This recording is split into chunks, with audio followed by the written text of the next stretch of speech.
तरह से आई के नक्शा बदल गया, सारा जहान नूर के सांचे में डल गया।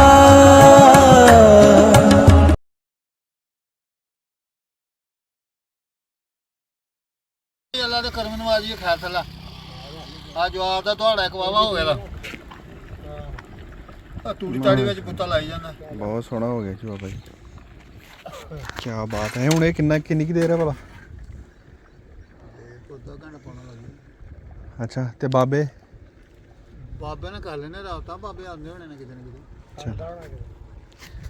ਬਾਬੇ ਨਾਲ ਹੀ ਬਾਹਰ ਹੈ, ਬਾਬਾ ਸਾਡਾ ਹੁਣ ਨਜ਼ਰ ਹੀ ਨਹੀਂ ਆਉਂਦਾ ਸਾਨੂੰ। ਹੈ ਤੇ ਬਾਹਰ ਆਈ ਬਾਬਾ ਨਹਾਉਣ ਬੜਾ ਲੱਗ ਪਿਆ ਹੁਣ।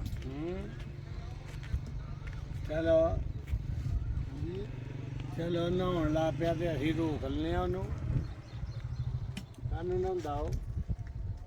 ਪਤਾ ਨਹੀਂ ਤੂੰ ਗਰਮੀਆਂ ਸੀ ਕਿ ਸਿਆਲ ਸੀ ਵੀ ਅਸੀਂ ਜਦੋਂ ਨੇ ਅਰੇ ਟੱਬਰ ਨੇ ਢੇਲਾ। ਇੱਕ ਮਿੰਟ ਜੀ, ਕੀ ਬਾਤ ਹੈ, ਕੀ ਬਾਤ ਹੈ, ਸੁਭਾਨ ਅੱਲਾਹ। ਬਾਬੇ ਉਹ ਧਨੀਆ ਦੇ ਵਿੱਚ ਸੁੱਕਾ ਪਾਣਾ ਹੁਣ। ਇਹ ਹੁਣ ਤੁਸੀਂ ਪੀਣਾ ਨੂੰ ਫੁੱਟ ਲਓ ਉਹਨੂੰ, ਰਗੜ ਲਓ। ਠੀਕ ਹੈ ਜੀ, ਵਿੱਚ ਹੀ ਛੱਡਦੀ ਹੁਣੇ ਹੁਣੇ ਛੱਡਦੀ ਜਾਂ ਬਾਅਦ ਚ, ਥੋੜੀ ਦੇਰ ਬਾਅਦ ਚ? ਨਹੀਂ ਸੱਟ ਲੈਣੇ ਬਾਅਦ ਚ ਫਿਰ ਇਹਦਾ ਹਰ ਬੰਦਾ ਹੀ ਨਹੀਂ ਅੱਡ ਕੇ ਲਿਆ ਹੁਣ। ਹਾਂਜੀ ਹਾਂਜੀ, ਜਿਵੇਂ ਸਿੱਖ ਨੂੰ ਆਉਂਦਾ ਨਾ, ਹਾਂਜੀ ਹਾਂਜੀ, ਜਿਵੇਂ ਅਸੀਂ ਮੁਸਲਮਾਨ ਆ ਨਾ, ਹਾਂ ਇਸੇ ਮੁਹੰਮਦ ਸਾਨੂੰ ਉਹ ਛੱਡ ਮਾਈ ਬਾਪ ਜੋ ਨਾ ਆਇਆ ਨਹੀਂ ਹੋ ਗਿਆ ਪਹਿਲੇ ਉਹਨਾਂ ਨੇ ਪੈਰਾਂ ਨੂੰ ਹੱਥ ਲਾ ਕੇ ਫੇਰ। ਅੱਛਾ ਉਹ ਮੈਂ ਵੇਖਿਆ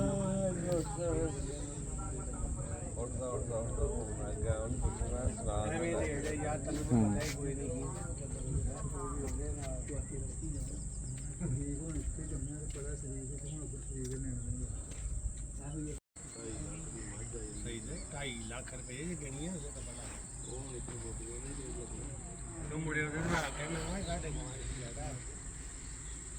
ਹਮਾਰੀ ਉਹ ਤਾਂ ਇੱਥੇ ਗਏ ਆ।